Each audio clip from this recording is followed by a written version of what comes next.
ഇന്ന് നമുക്ക് ലഭ്യമായിരിക്കുന്ന പഠനത്തോടുള്ള ബന്ധത്തിൽ ലഭ്യമായിരിക്കുന്നത് ന്യായാധിപന്മാരുടെയും രൂത്തിൻ്റെയും പുസ്തകങ്ങളാണല്ലോ. 2 പുസ്തകങ്ങൾ ഉള്ളത് കൊണ്ട് നമ്മുടെ സമയത്തിൻ്റെ പ്രയാസം നമുക്കറിയാം. അതുകൊണ്ട് മുഖവുര ഒട്ടും ദീർഘിപ്പിക്കാതെ വേഗത്തിൽ അതിലേക്ക് കടക്കുവാനായിട്ട് ഞാൻ താല്പര്യപ്പെടുകയാണ്. ഒന്ന് എന്നെയും കൂടി ഒന്ന് കോഹോസ്റ്റ് ആക്കാമെങ്കിൽ ഞാൻ ഒരു ചെറിയൊരു പ്രസൻറ്റേഷനായിട്ട് അതൊന്ന് ക്രമീകരിച്ചിട്ടുണ്ട്. അപ്പം നമുക്കതൊന്ന് പവർ പോയിന്റ് പ്രസൻറ്റേഷനായിട്ട് കണ്ട് നമുക്ക് ആ കാര്യങ്ങൾ മനസ്സിലാക്കാനായിട്ട് സാധിക്കും. അപ്പം ആ ഒരു രീതിയിലാണ്, കാരണം നമ്മുടെ സമയത്തിൻ്റെ ദൗർബല്യം നിമിത്തമാണ് അങ്ങനെ ഒരു ക്രമീകരണം ചെയ്തത്. അതുകൊണ്ട് എത്രയും സ്പീഡിൽ നമുക്ക് മുമ്പോട്ട് പോകാനായിട്ട് സാധിക്കും. Okay, thank you. ആർക്കെങ്കിലും അതിനകത്ത് സ്ക്രീൻഷോട്ട് എടുക്കണമെങ്കിൽ അതിനുള്ള സൗകര്യങ്ങൾ തീർച്ചയായിട്ടും നിങ്ങൾക്ക് ഉണ്ടാകുമല്ലോ. അതുകൊണ്ട് ആ രീതിയിൽ അതിനെ നിങ്ങൾക്ക് ഉപയോഗിക്കാവുന്നതാണ്. ഞാൻ ആ സ്ക്രീന് നിങ്ങൾക്ക് വേണ്ടി ഷെയർ ചെയ്യുകയാണ്. ന്യായാധിപന്മാരുടെ പുസ്തകവും അതുപോലെ രൂത്തിൻ്റെ പുസ്തകവും. ഞാനൊരു ചോദ്യം ഒന്ന് ചോദിച്ചോട്ടെ. ഇങ്ങനെ നിങ്ങൾക്ക് കാണുന്നതാണോ വലിയ സ്ക്രീനായിട്ട് കാണുന്നത്, അതോ ഇനി ഞാൻ അതിനെ ഒന്ന് തിരിച്ചു പിടിക്കുകയാണേ, ഒന്ന് ഈ രീതിയിൽ കാണുന്നതാണോ നിങ്ങൾക്ക് അല്പം കൂടെ ക്ലിയർ ആയിട്ട് കാണുന്നത്? ഏതാണ് അല്പം കൂടെ വലുതായിട്ട് കാണുന്നതെന്നൊന്ന് പറയാമോ? ആദ്യത്തേതാണ്. Okay, thank you. ഓക്കെ, ഇതിലേതെങ്കിലും ഒന്ന് കാണിച്ചേ മതിയാകെയുള്ളൂ. അതുകൊണ്ട് ഞാൻ അങ്ങനെ അതിനെ ഒന്ന് നിർത്തുകയാണ്. ഓക്കെ, അപ്പം നമ്മുടെ ന്യായാധിപന്മാരുടെ പുസ്തകവും രൂത്തിൻ്റെ പുസ്തകവും നമുക്ക് പഠിക്കാനായിട്ട് നമ്മുടെ മുമ്പിലുണ്ട്. കഴിഞ്ഞ നാളുകളിൽ അത് വായിപ്പാനായിട്ട് നിങ്ങൾക്ക് എല്ലാവർക്കും ദൈവം സഹായിച്ചു. നിങ്ങളോടൊപ്പം ചേർന്ന് വായിക്കാനും ഞാനും സമയം കണ്ടെത്തുവാനായിട്ടിടയായി തീർന്നു. രൂത്തിൻ്റെ പുസ്തകം തീർത്ത് ശമൂവേലിൻ്റെ പുസ്തകത്തിലേക്ക് ഈ ദിവസങ്ങളിൽ ഇന്ന് കടന്നു എന്ന് ഞാൻ വിശ്വസിക്കുകയാണ്. അതുകൊണ്ട് അതിൽ നിന്ന് വേഗത്തിൽ നമുക്ക് ചില കാര്യങ്ങൾ ഓടിച്ച് ഒന്ന് പഠിക്കാനായിട്ടുള്ള പരിശ്രമമാണ് നമ്മൾ തുടർന്ന് എടുക്കുന്നത്. ആദ്യം നമ്മൾ ന്യായാധിപന്മാരുടെ പുസ്തകത്തിൽ നിന്നാണ് ആരംഭിക്കുവാനായിട്ടിടയാകുന്നത്. ന്യായാധിപന്മാരുടെ പുസ്തകത്തിൽ നിന്ന് ആരംഭിച്ചതിന് ശേഷം നമ്മൾ രൂത്തിൻ്റെ പുസ്തകത്തിലേക്ക് കടക്കും. ഈ പറയുന്നതെല്ലാം കൂടെ നമുക്ക് അടുത്ത ഒരു അരമണിക്കൂർ കൊണ്ട് തീർക്കുകയും കൂടെ വേണമല്ലോ. അതുകൊണ്ട് ആ ഒരു രീതിയിൽ അതിൻ്റെ ക്രമീകരണങ്ങൾ നമുക്ക് ചെയ്യാം. ആദ്യം നമുക്ക് ന്യായാധിപന്മാരുടെ പുസ്തകത്തിൽ ആരംഭിക്കുകയാണ്. അവിടെ നമുക്ക് കാണാൻ കഴിയുന്ന ഒരു കാര്യം, ഇന്ന് ഒരു ഹീറോസ്, നായകന്മാരായിട്ടൊക്കെയുള്ള ആളുകളുടെ ഒരു കാലഘട്ടമാണെന്ന്, അങ്ങനെയാണ് നമ്മൾ ജീവിക്കുന്നത്. നമുക്കറിയാം, സ്പോർട്സിലായാലും അങ്ങനെ മറ്റ് ഏത് ഇതിലൊക്കെ ആണെങ്കിലും ഭയങ്കരമായ കഴിവുള്ള ഹീറോസിനെ നമ്മൾ ഒത്തിരി കാണാറുണ്ട്. പക്ഷേ അതിനകത്ത് വേറൊരു ഡ്രോബാക്ക്, ഇന്നത്തെ കാലഘട്ടം ഒത്തിരി ടെക്നോളജിയൊക്കെ വർദ്ധിച്ചു.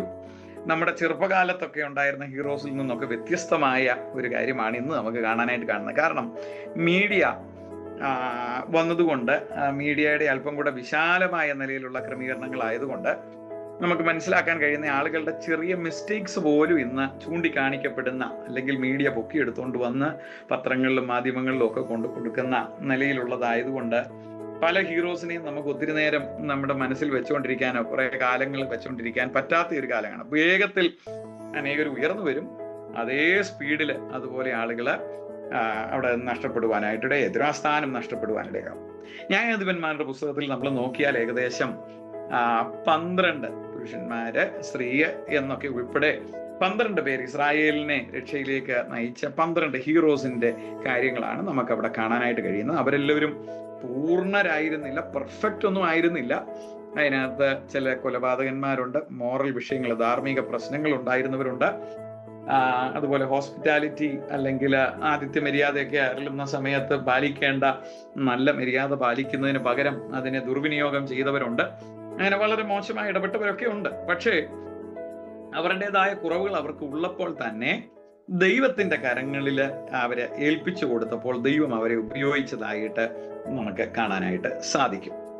നമുക്കറിയാം, ഈ പുസ്തകത്തിന്, ന്യായാധിപന്മാരുടെ പുസ്തകത്തിന്റെ ഓതറായിട്ട് വിശ്വസിക്കപ്പെടുന്നത്, എഴുത്തുകാരനായി വിശ്വസിക്കുന്നത് ശമൂവേൽ പ്രവാചകനാണ്.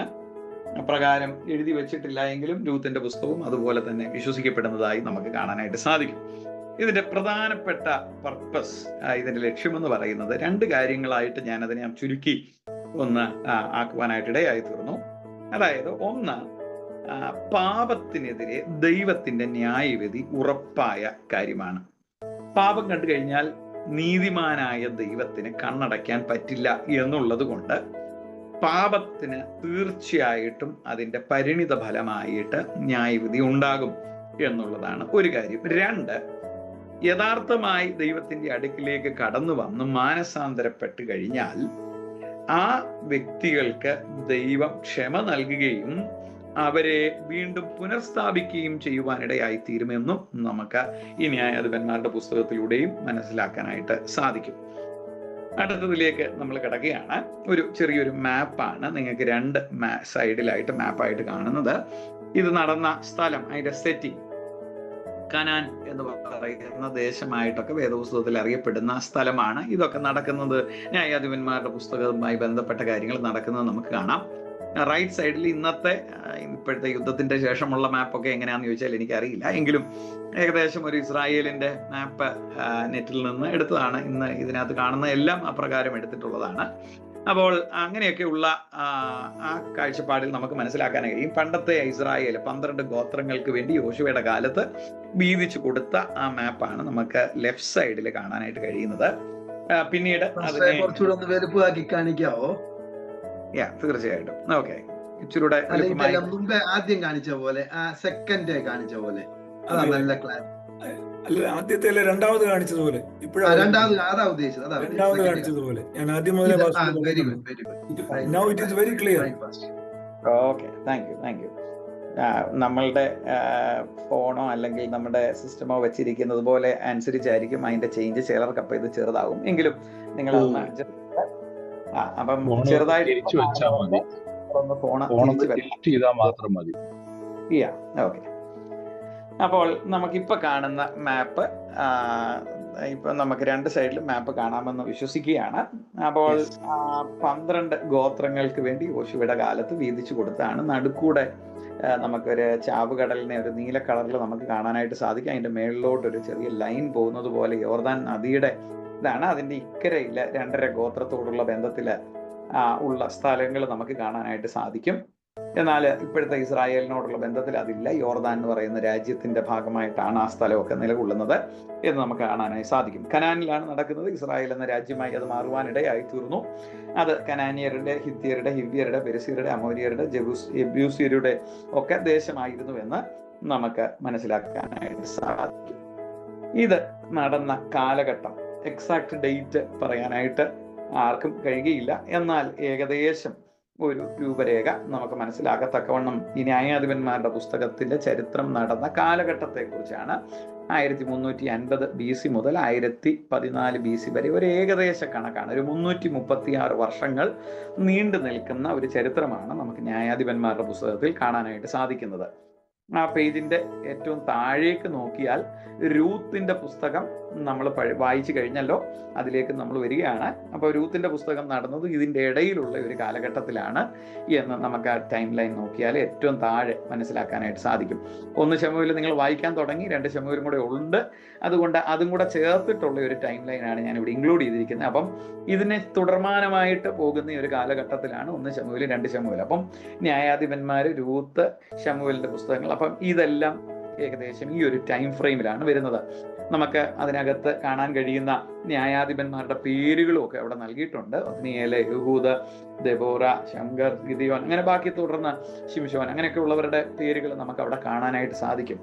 അപ്പോൾ അതിനകത്ത് ചിലരുടെ, ശിംശോന്റെ ഒക്കെ കാലഘട്ടത്തിൽ ഒരുപക്ഷെ ശമൂവേൽ പ്രവാചകനൊക്കെ ഓവർലാപ്പ്, ഏലി പ്രവാചകന്, അതുപോലെ ശമൂവേൽ പ്രവാചകനൊക്കെ ഒരേ കാലഘട്ടത്തിൽ ജീവിച്ചിരുന്ന വ്യക്തികളായിരുന്നു എന്നും നമുക്ക് ഏകദേശം ഇതിൽ നിന്ന് മനസ്സിലാക്കിയെടുക്കാനായിട്ട് സാധിക്കും.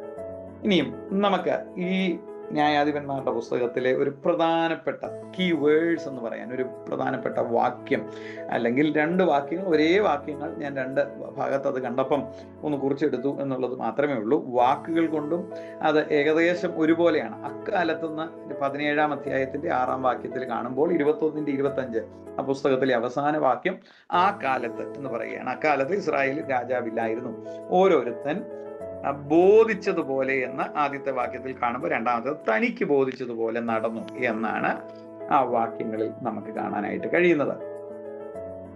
ഓക്കെ, ഈ പുസ്തകത്തിന്റെ ഒരു ഔട്ട്ലൈൻ, മൊത്തത്തിൽ ഒരു ഔട്ട്ലൈൻ നമ്മൾ നോക്കിയാൽ എന്താണ് നമുക്ക് മനസ്സിലാക്കാൻ കഴിയുന്നത്? ആദ്യത്തെ 2 അധ്യായങ്ങൾ നമുക്ക് നോക്കിക്കഴിഞ്ഞു കഴിഞ്ഞാൽ മനസ്സിലാക്കാൻ കഴിയുന്നത് ഇസ്രായേലിന്റെ ഒരു ധാർമ്മിക അധപ്പതനം എന്ന് വേണം നമുക്ക് പറയാം. ദേ കോംപ്രമൈസ്ഡ്. അവിടെയുള്ള ജനവുമായിട്ടൊക്കെ അങ്ങ് ചേർന്ന് അഡ്ജസ്റ്റ്മെന്റിലേക്കൊക്കെ പോകുന്ന ഒരു കാലഘട്ടമായിരുന്നു.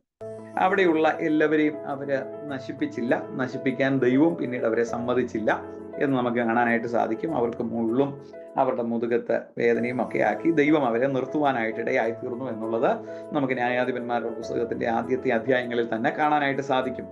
അതുകൊണ്ട് എല്ലാ ദേശവും ദൈവം അവർക്ക് നൽകിയില്ല. ദൈവം കൊടുക്കുമെന്ന് താല്പര്യപ്പെട്ട എല്ലാ ദേശവും നൽകാതെ അവരുടെ പാപം നിമിത്തം ദൈവത്തോട് എതിർത്ത് നിന്നത് നിമിത്തം ദൈവം അത് നൽകിയില്ല എന്നുള്ളത് മനസ്സിലാക്കാൻ കഴിയും. അപ്പോൾ ആദ്യം നമുക്ക് മനസ്സിലാക്കാൻ കഴിയുന്നത് ഒരു ധാർമ്മികമായ ഒരു അധപ്പതനമാണ് മനസ്സിലാക്കാൻ കഴിയുന്നത്. പിന്നീട് 3 മുതൽ 16 വരെയുള്ള അധ്യായങ്ങളാണ് ന്യായാധിപന്മാരായി ഓരോരുത്തർ എഴുന്നേൽക്കുന്നതും ദൈവം അവരെ ഉപയോഗിക്കുന്ന കാര്യങ്ങളെ കുറിച്ചൊക്കെ മനസ്സിലാക്കാനായിട്ട് സാധിക്കുന്നത്. അവിടെ നമുക്ക് കാണാൻ കഴിയുന്ന ഒരു കാര്യമുണ്ട്. ഇസ്രായേൽ ജനം അവര് പാപം ചെയ്യും, ദൈവം അവരെ ശിക്ഷിച്ചു കഴിയുമ്പോൾ അവർ ദൈവത്തോട് നിലവിളിക്കും. ദൈവത്തോട് നിലവിളിച്ച് കഴിയുമ്പോൾ ദൈവം മനസ്സലിഞ്ഞിട്ട് അവർക്കൊരു വഴിയൊരുക്കും, ഒരു ന്യായാധിപനെ അയക്കും, ദൈവം അവരെ രക്ഷിക്കും. ഈ ഒരു സിസ്റ്റം ഇങ്ങനെ ഒരു സൈക്കിള് പോലെ തുടർന്നു പോയി എന്നുള്ളത് ന്യായാധിപന്മാരുടെ എല്ലാവരുടെയും പേരോ അല്ലെ പ്രധാനപ്പെട്ട 2-3 പേരുടെ പേരൊക്കെ പറഞ്ഞ് അതിനെ വിശദീകരിക്കണം താല്പര്യമുണ്ടെങ്കിലും അത് അതിനു വേണ്ടി ഞാൻ മുതിരുന്നില്ല. അതുകൊണ്ട് ആ ഒരു രീതിയിലാണ് കാര്യങ്ങൾ നടന്നത് എന്ന് നമുക്ക് മനസ്സിലാക്കാനായിട്ട് സാധിക്കും.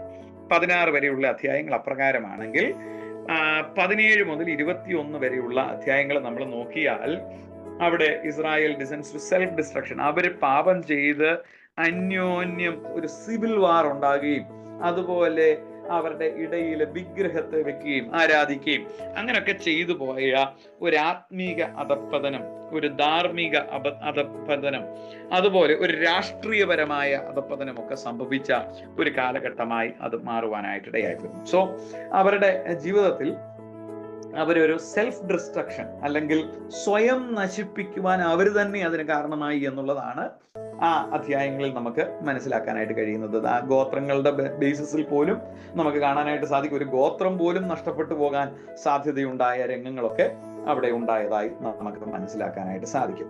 ഇനിയും ഈ പുസ്തകത്തിന്റെ മുഴുവൻ ഉള്ളടക്കം ഒരു 4 പോയിന്റ് കൊണ്ട് ഞാൻ പറഞ്ഞാൽ എത്രമാത്രം മുഴുവൻ പുസ്തകത്തോട് നീതിയാകുമെന്ന് എനിക്ക് അറിയില്ല. എങ്കിലും നമ്മുടെ സമയത്തിന്റെ ലഭ്യതയ്ക്കുള്ളിൽ നിന്നുകൊണ്ട് ആ കാര്യം ഒന്ന് പറയാനായിട്ടാണ് ഞാൻ താല്പര്യപ്പെടുന്നത്. 4 കാര്യങ്ങളായിട്ട് ഞാൻ അതിനെ ഒന്ന് കുറിച്ച് വെച്ചിരിക്കുകയാണ്. 1, ഒരു പാറ്റേൺ ഓഫ് സിൻ, പാപത്തിന്റെ ഒരു പ്രത്യേക പാറ്റേൺ, ആവർത്തിച്ച് അത് നടക്കുന്ന ഒരു രീതി നമുക്ക് അവിടെ കാണാനായിട്ട് സാധിക്കും.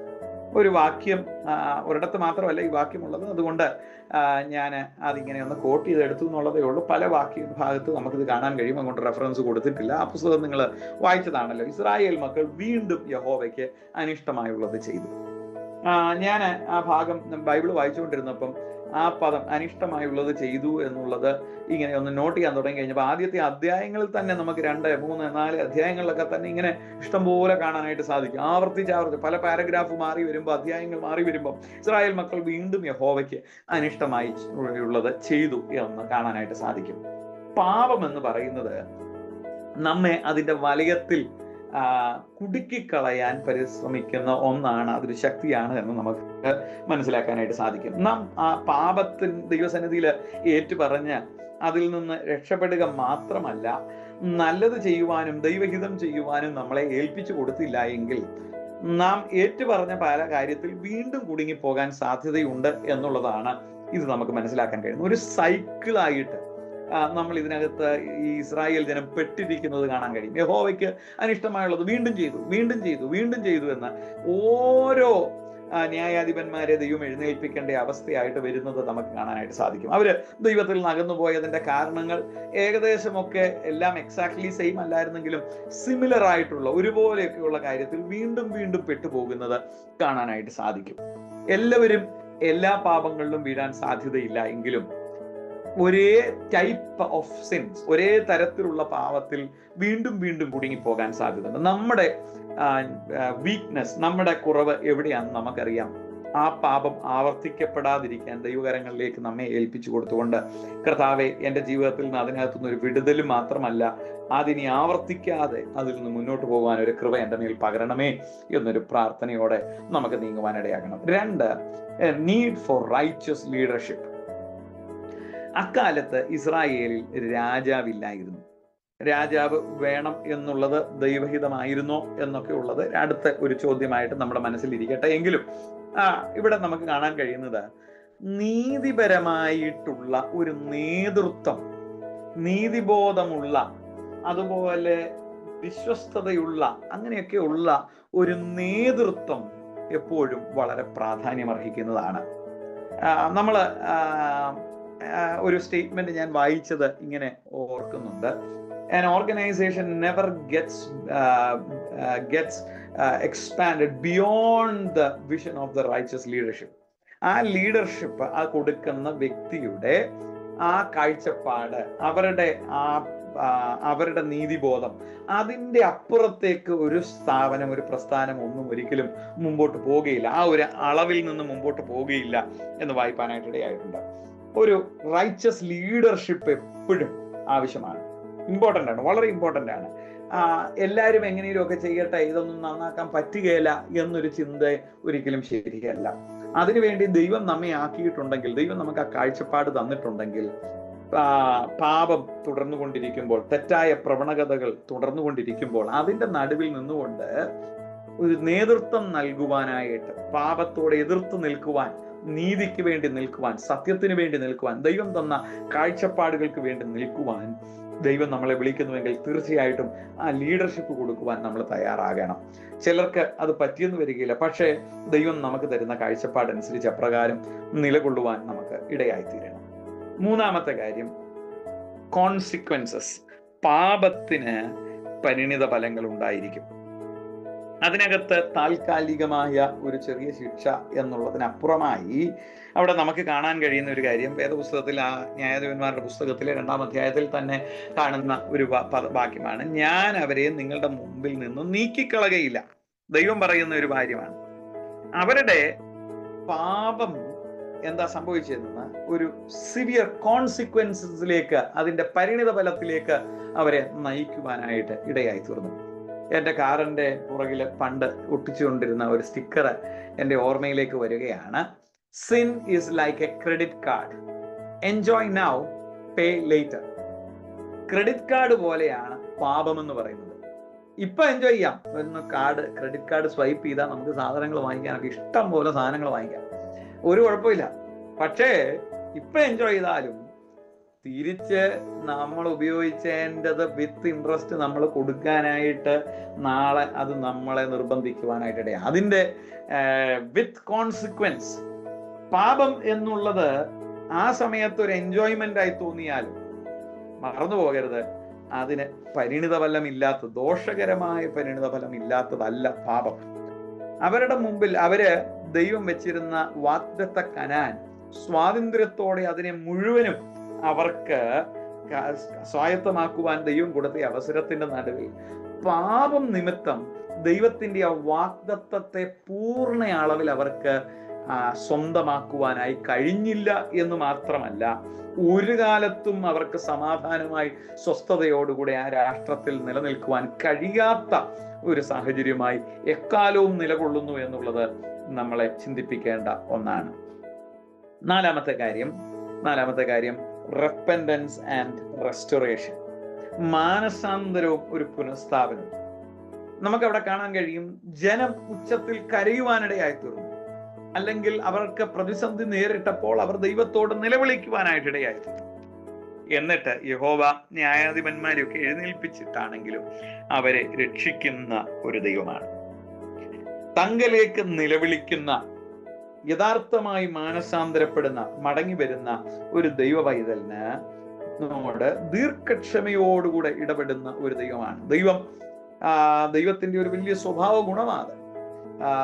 നമുക്കറിയാം, വേദപുസ്തകത്തിൽ പല കഥാപാത്രങ്ങളെ നമുക്കറിയാം. അതിനകത്ത് ഒരു വളരെ മോശമായ ഒരു വ്യക്തിത്വമായിരുന്നു, ഒരു രാജാവായിരുന്നു മനശ്ശെ എന്നുള്ളത് നമുക്കറിയാം.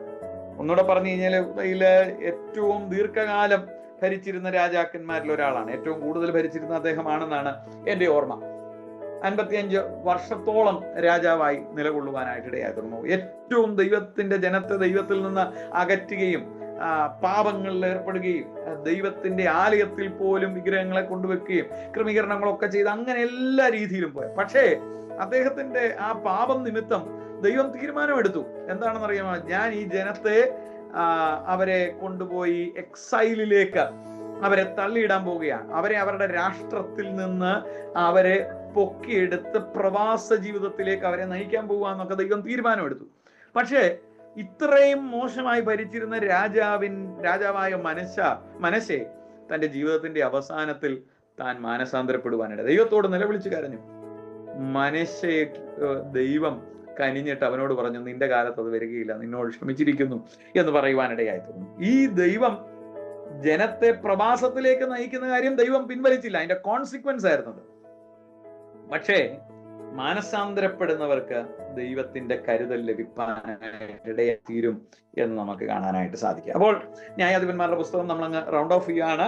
അവിടെ നമുക്ക് കാണാൻ കഴിയുന്ന പ്രധാനപ്പെട്ട കാര്യങ്ങൾ എന്ന് പറയുന്നത് നമ്മൾ ചിന്തിപ്പാനായിട്ടിടയായി തീർന്നു. ഒരു സൈക്കിളാണ്, റിപ്പീറ്റഡ് സൈക്കിൾ. ന്യായാധിപന്മാര് മാറി മാറി വരേണ്ട ഒരു അനുഭവമാണ് എന്ന് നമ്മൾ ചിന്തിപ്പാനായിട്ടിടയായി തീർന്നു. കാരണം ഇസ്രായേൽ ജനം പിന്നെയും യഹോവയ്ക്ക് അനിഷ്ടമായിട്ടുള്ളത് ചെയ്തു. അവര് ദൈവസന്നിധിയിൽ നേരോടെ നിൽക്കുന്ന കാലത്ത് അവർക്ക് സമാധാനമൊക്കെ അവർക്ക് അനുഭവിപ്പാനായിട്ടിടയായി തീർന്നു. പക്ഷെ ദൈവത്തിന്റെ മുമ്പിൽ അനിഷ്ടമായുള്ളത് ചെയ്തു കഴിഞ്ഞപ്പോൾ ദൈവം അവരെ മറ്റ് പല രാജ്യങ്ങൾക്ക് അടിമകളാക്കുവാനും മറ്റ് രാജ്യങ്ങൾ അവർക്ക് വിരോധമായി എഴുന്നേൽക്കുവാനും ഒക്കെ ഇടയായി തീർന്നു. അവര് അങ്ങനെ നീങ്ങി ദൈവത്തോട് നിലവിളിച്ച് കരയുന്ന രംഗം വരികയും ദൈവത്തിന്റെ അടുക്കിലേക്ക് മടങ്ങി വന്ന തങ്ങളുടെ കുറവുകളെ ഏറ്റുപറഞ്ഞ് മുമ്പോട്ട് പോകുമ്പോൾ ദൈവം അവർക്ക് വേണ്ടി ഒരു ന്യായാധിപനെ എഴുന്നേൽപ്പിച്ച് അവരെ വഴി നടത്തുന്നത് നമുക്ക് കാണുവാനായിട്ട് സാധിക്കും. തുടർന്ന് നമുക്ക് രൂത്തിന്റെ പുസ്തകത്തിലേക്ക് കടക്കാം. രൂത്തിന്റെ പുസ്തകത്തിലേക്ക് വേഗത്തിൽ കടന്ന് ചില കാര്യങ്ങളും കൂടെ ചിന്തിച്ച് നമ്മുടെ ഇന്നത്തെ സെഷൻ നമുക്ക് അവസാനിപ്പാനിടയായിട്ട്. രൂത്തിന്റെ പുസ്തകം എടുത്തു കഴിഞ്ഞാൽ ഒരു അമ്മായിയമ്മയുടെയും മരുമകളുടെയും കഥയാണ് ഹൈലൈറ്റ്. ഒരു മരുമകളുടെ കഥ അല്ലെ ഒരു അമ്മായിയമ്മയുടെ കഥ, അങ്ങനത്തെ കഥകളെന്നൊക്കെ കേൾക്കുമ്പോഴേ നമ്മുടെ മനസ്സിലേക്ക് ഓടി വരുന്നത് കുറെ നെഗറ്റിവിറ്റി. അയ്യോ, അമ്മായിയമ്മ മരുമകള് അവർ തമ്മിലുള്ള പോര്, ഇങ്ങനെയൊക്കെയുള്ള കാര്യങ്ങളാണ് നമ്മുടെ മനസ്സിലേക്ക് ഓടി വരുവാനായിട്ട്. പലപ്പോഴും നിന്ദയ്ക്കും തമാശയ്ക്കും ഒക്കെ കാരണമായി തീരുന്ന പല കഥകളാണ് നമ്മുടെ മനസ്സിലേക്ക് അമ്മായിയമ്മയെന്നും മരുമകളെന്നൊക്കെ കേൾക്കുമ്പോഴേ നമ്മുടെ മനസ്സിലേക്ക് വരുന്നത്. നവോമിയുടെയും രൂത്തിന്റെയും കഥ നമ്മൾ എടുത്തു കഴിഞ്ഞാൽ, രൂത്തിന്റെ പുസ്തകത്തിലെ ഈ കഥ നമ്മൾ എടുത്തു കഴിഞ്ഞാൽ ഈ ചിന്തകളെയെല്ലാം മാറ്റിക്കളയുന്ന ഇപ്രകാരമുള്ള നെഗറ്റീവ് ചിന്താഗതികൾ, നിഷേധാത്മകമായി നമുക്ക് കാണുന്ന ആ പേരുകളെ, ആ കാഴ്ചപ്പാടുകളെ എല്ലാം ദൂരീകരിക്കുന്ന കഥയാണ് നമുക്ക് അവരുടെ ജീവിതത്തിൽ കാണുവാനായിട്ട് സാധിക്കുന്നത്. അമ്മായിയമ്മയും മരുമകളും തമ്മിൽ എത്ര സ്നേഹത്തോടെ കരുതലോടുകൂടെ അവർക്ക് ആ ബന്ധം നിലനിർത്തുവാൻ കഴിയുമെന്നുള്ളതിന്റെ വളരെ മനോഹരമായ ഒരു ഉദാഹരണമാണ് നമുക്ക് മനസ്സിലാക്കാൻ കഴിയുന്നത്. പ്രത്യേകിച്ച് മറന്നു പോകരുത്, രൂത്ത് ഒരു ഇസ്രായേല്യ പെൺകുട്ടി ആയിരുന്നില്ല, യഹൂദ പെൺകുട്ടി ആയിരുന്നില്ല. അവളൊരു മോവാബ്യ വനിതയായിരുന്നിട്ട് പോലും അവൾക്ക് പറയാനുള്ളത്, ഞാൻ എൻ്റെ ഭാഷയിൽ അതിനെ കടമെടുത്ത് പറയുകയാണ്, നവോമിയുടെ, എൻ്റെ അമ്മായിയമ്മയുടെ, ആ പദം ഞാൻ റീപ്ലേസ് ചെയ്യാം, എൻ്റെ അമ്മായിയമ്മയുടെ സ്ഥലം എനിക്ക് മതി, എൻ്റെ അമ്മായിയമ്മയുടെ ജനത്തെ എനിക്ക് മതി, എൻ്റെ അമ്മായിയമ്മയുടെ ദൈവത്തെ എനിക്ക് മതി എന്ന് പറയുന്ന ഒരളവിലേക്ക് അവളുടെ ജീവിതം രൂപാന്തരപ്പെടുത്തുന്ന മനോഹരമായ ഒരു സ്റ്റോറി, എക്സാമ്പിള് നമുക്ക് നവോമിയിലൂടെയും രൂത്തിന്റെ ജീവിതത്തിലൂടെയും നമുക്ക് കാണാനായിട്ട് സാധിക്കും. അവളുടെ ജീവിതത്തെക്കുറിച്ച് നമുക്ക് വിശദീകരണം കൂടാതെ അറിയാവുന്ന കാര്യമാണ്. ദാവീദിന്റെ വല്യമ്മയായി മാറുവാൻ ദൈവം അവസരങ്ങൾ കൊടുത്തു. ഗ്രേറ്റ് ഗ്രാൻഡ് മദറായി മാറുവാൻ ദൈവം അവസരങ്ങളെ കൊടുത്തു. പിന്നീട് അതിലൂടെ മെസ്സിയ, നമ്മുടെ വാഴ്ത്തപ്പെട്ട കർത്താവ്, കുടുംബ ലീനിയേജിൽ, പാരമ്പര്യത്തിൽ വരുവാനിടയായി തീർന്നു എന്നുള്ളത് നമുക്ക് മനസ്സിലാക്കാനായിട്ട് സാധിക്കും. അപ്പോൾ ഒരു ഔട്ട്ലൈൻ, ആദ്യത്തെ ഒരു പുസ്തകത്തോടുള്ള ബന്ധത്തിൽ നമുക്ക് പറയാൻ കഴിയുന്ന ഒരു പാഠമെന്ന് പറയുന്നത്, നമ്മുടെ ജീവിതം തന്നെ ദൈവത്തെക്കുറിച്ച് മറ്റുള്ളവർക്ക് സാക്ഷ്യം പറയുന്ന ഒന്നായി മാറുവാനിടയാകും. നമുക്ക് പ്രസംഗിക്കാം, നമുക്ക് ക്ലാസ് എടുക്കാം, നമുക്ക് പഠിപ്പിക്കാം, പക്ഷെ നമ്മുടെ ജീവിതം തന്നെ അതിനുവേണ്ടി ഒന്നായി മാറുവാൻ ഇടയാകട്ടെ. ഇത് എഴുതിയത് പലരും ശമൂവേലാണെന്നും അല്ലെന്നും ഒക്കെ പറയുന്നവരുണ്ട്. എന്നാലും അതിൻ്റെ ഒരു വിശദമായ പഠനത്തിലേക്കല്ലല്ലോ, അതുകൊണ്ട് പ്രവാചകനായ ശമൂവേൽ എഴുതിയതാണെന്നാണ് വിശ്വസിക്കപ്പെടുന്നത്. എന്തിനു വേണ്ടിയാണ് ഈ പുസ്തകം എഴുതുന്നത്? പല കാരണങ്ങളാകാം. നമുക്ക് വ്യത്യസ്തമായ പുസ്തകങ്ങൾ, വ്യത്യസ്തമായ കാരണങ്ങൾ കാണാം. എൻ്റെ മനസ്സിലേക്ക് തട്ടിയ 2 കാര്യങ്ങൾ മാത്രം ഞാൻ അവിടെ കുറിച്ചിട്ടുണ്ട്. ദൈവത്തിന്റെ വിശ്വസ്തതയും കരുതലിനെയും വീണ്ടെടുപ്പിനെയും ഒക്കെ നമുക്ക് കാണിച്ചു തരുവാനായിട്ട്, കാരണം ആ പുസ്തകത്തിൽ ഉടനീളം നമുക്ക് ആ കാര്യങ്ങൾ കാണാനായിട്ട് സാധിക്കും.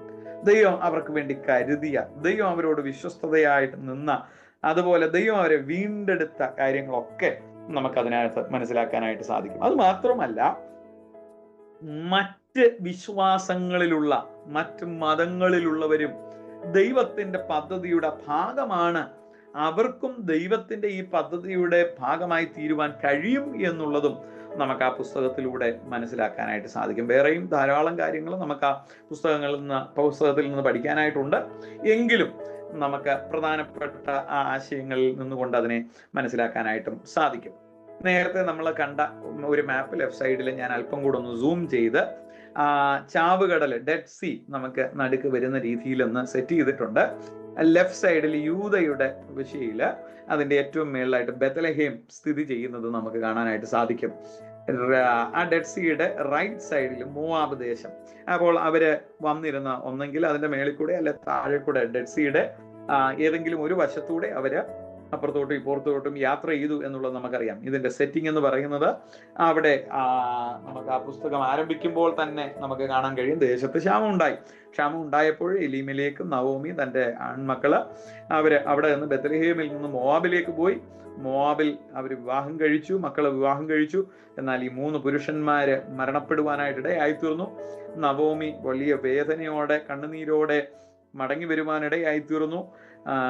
ഓർഫ തന്നെ ചുംബിച്ച് പിരിഞ്ഞപ്പോൾ രൂത്ത് തന്നെ വിട്ടുപിരിയാതെ ബെത്ലഹേമിലേക്ക് മടങ്ങി വന്നു എന്നുള്ളത് റൈറ്റ് സൈഡിലെ ആരോ നോക്കിയാൽ നമുക്ക് മോവാബ് ദേശത്തു നിന്ന് മടങ്ങി വന്ന ആ സ്ഥലത്തേക്ക് നമുക്ക് മാപ്പിലൂടെ അതിനെ മനസ്സിലാക്കാനായിട്ട് സാധിക്കും.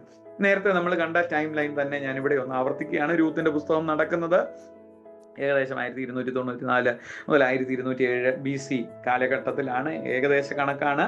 ആ ഡേറ്റുകൾ പല പുസ്തകങ്ങളിലും വ്യത്യസ്തമായി കിടക്കുന്നത് കാണാൻ കഴിയും. അതുകൊണ്ട് ആ ഒരു കാലഘട്ടം, രൂത്തിന്റെ പുസ്തകം നടക്കുന്നത് ഈ ടൈം ലൈനിൽ നമുക്ക് മനസ്സിലാക്കുന്ന ഒരു കാര്യമുണ്ട്. ന്യായാധിപന്മാരുടെ പുസ്തകത്തിന്റെ ചരിത്രം നടക്കുന്ന, ആ സംഭവങ്ങൾ നടക്കുന്ന അതേ കാലയളവിലാണ് രൂത്തിന്റെ സംഭവം നടക്കുന്നത് എന്നുള്ളത് വളരെ പ്രാധാന്യതയോടെ നമ്മൾ മനസ്സിലാക്കേണ്ട ഒരു കാര്യമാണ്. അത് ഞാനൊന്ന് ഓർമ്മപ്പെടുത്തുന്നു. പുറകാലെ ആ കാര്യത്തിലേക്ക് ഞാൻ വന്നോളാം. വളരെ പ്രധാനപ്പെട്ട ഒരു വാക്യമായി നമുക്ക് കാണാതറിയാവുന്നതും നമ്മൾ പ്രസംഗങ്ങൾ ധാരാളം കേൾക്കുന്ന ഒരു വാക്കാണ്, ഒരു താക്കോൽ വാക്യമായിട്ട് നമുക്ക് അതിനകത്ത് മനസ്സിലാക്കാൻ കഴിയുന്നത്. 1:16 അതിന് രൂത്ത്, നിന്നെ വിട്ടുപിരിയുവാനും നിന്റെ കൂടെ വരാതെ മടങ്ങിപ്പോകുവാനും എന്നോട് പറയരുതേ.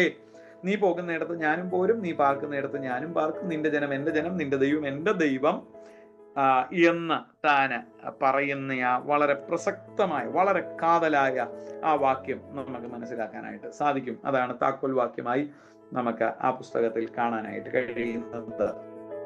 4 അധ്യായങ്ങളെ നമുക്ക് 4 ആശയങ്ങളായി ഒരു ഔട്ട്ലൈനായിട്ട് തിരിച്ചു കഴിഞ്ഞാൽ നമുക്കിങ്ങനെ മനസ്സിലാക്കാനായിട്ട് സാധിക്കും.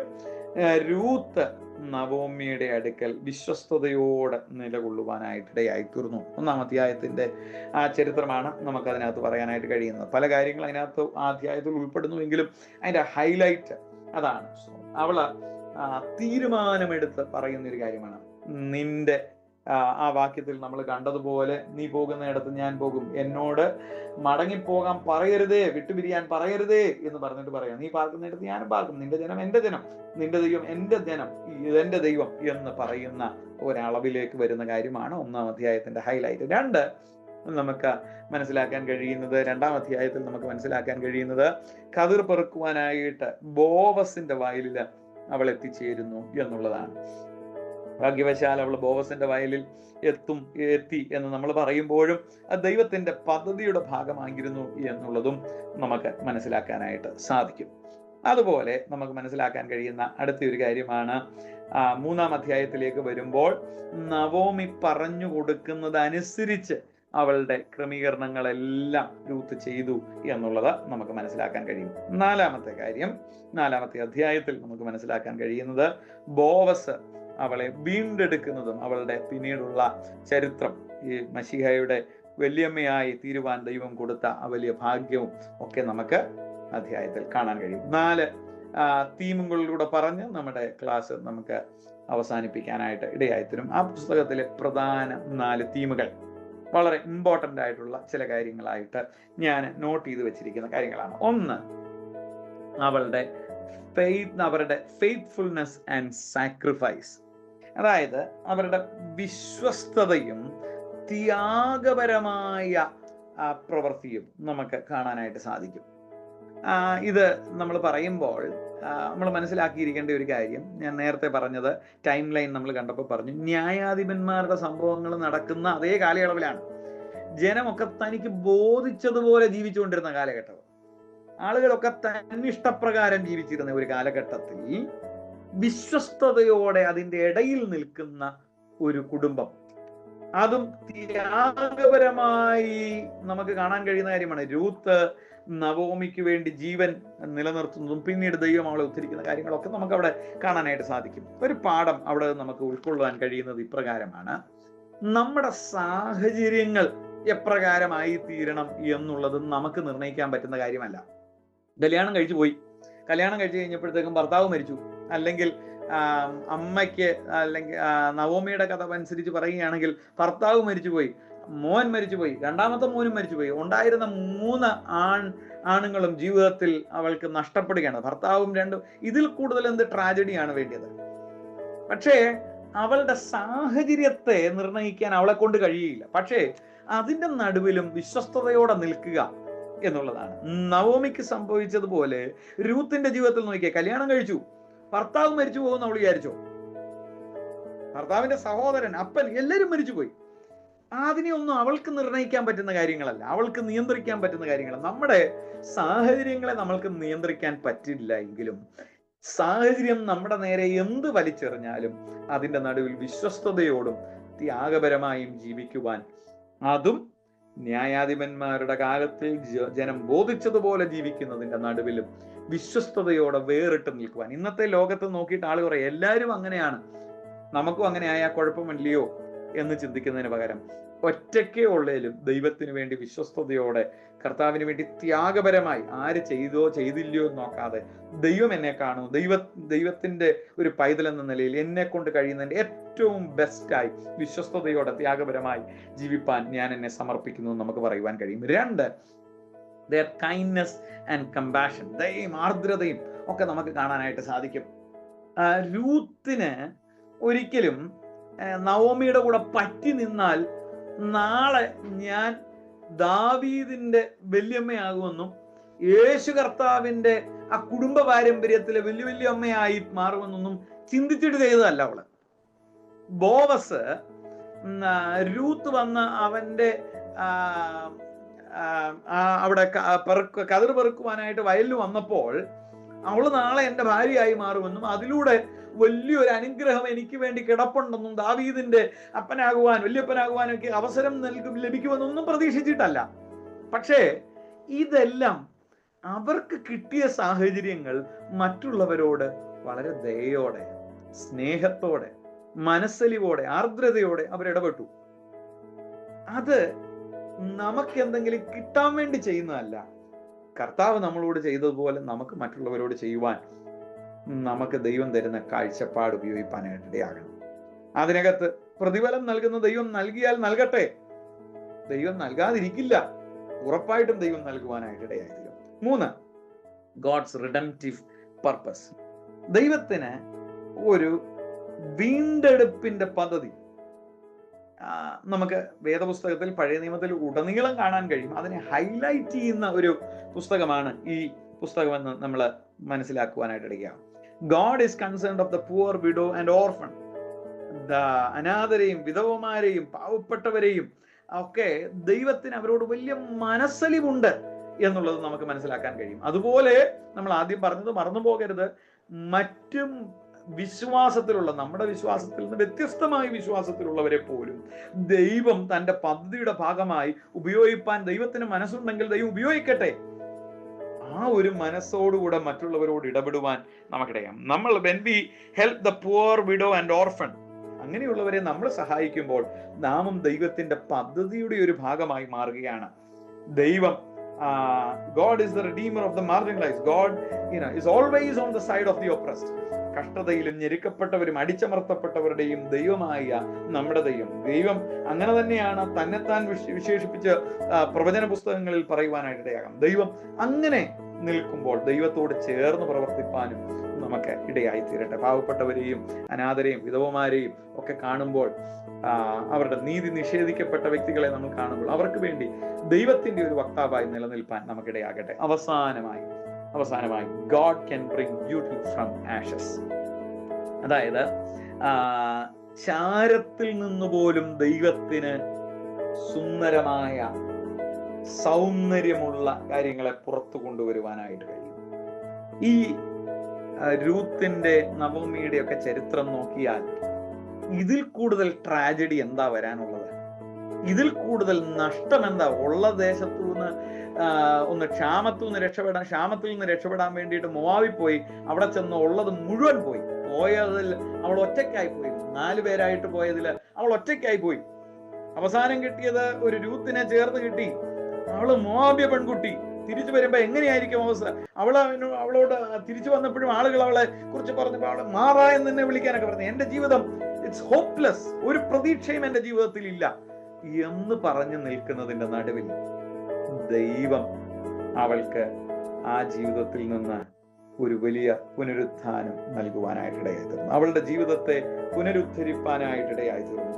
അതായത് വളരെ ചാമ്പലായി ചാരമായി കിടന്ന അവസ്ഥയിൽ നിന്ന് ദൈവം അവളെ പൊക്കിയെടുത്തുകൊണ്ട് വന്ന് അവളുടെ ജീവിതത്തിൽ ധന്യമാക്കുവാനായിട്ടിടയായി തീർന്നു. അപ്രകാരം ദൈവത്തിന് വേണ്ടി നിലനിൽപ്പാൻ നമുക്കിടയായി തീരട്ടെ. ന്യായാധിപന്മാരുടെ പുസ്തകത്തിന്റെയും രൂത്തിന്റെ പുസ്തകത്തിന്റെയും എല്ലാ കാര്യങ്ങളും സവിസ്തരമായി പറഞ്ഞു നീതി പുലർത്തി എന്ന് പറയാൻ എനിക്ക് കഴിയുകയില്ല. എങ്കിലും ലഭ്യമായ സമയത്തിൽ എന്നാൽ കഴിവോളം ഞാൻ അതിനെ മാക്സിമം ഷെയർ ചെയ്യുവാനായിട്ട് ഇടയായി തീർന്നു. സ്വർഗത്തിലെ ദൈവം ഈ വചനങ്ങളാൽ നമ്മളെ അനുഗ്രഹിക്കട്ടെ. എനിക്ക് ഇങ്ങനെ ഒരു അവസരം നൽകിയവരോടുള്ള നന്ദിയും ഈ അവസരത്തിൽ രേഖപ്പെടുത്തിക്കൊണ്ട് ഞാൻ എൻ്റെ വാക്കുകളെ ചുരുക്കുന്നു. ദൈവം നമ്മെ ഏവരെയും